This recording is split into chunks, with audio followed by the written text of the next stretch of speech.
السلام علیکم ورحمۃ اللہ.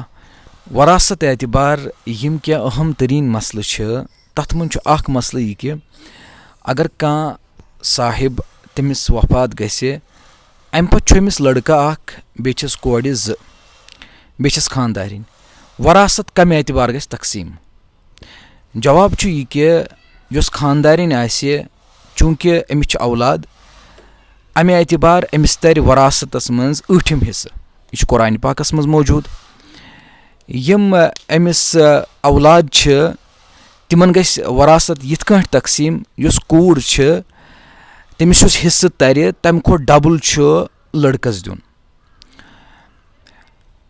یہِ چھُ قرآنِ پاکس منٛز موجوٗد.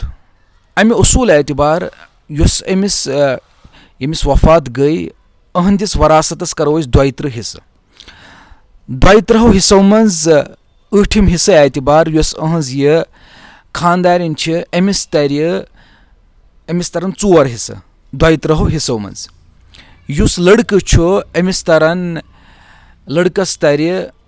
14 حِصہٕ اور یُس کورِ چھِ دۄن کورٮ۪ن ترن 7 حِصہٕ ترن أکِس 7 ترن بیٚیِس.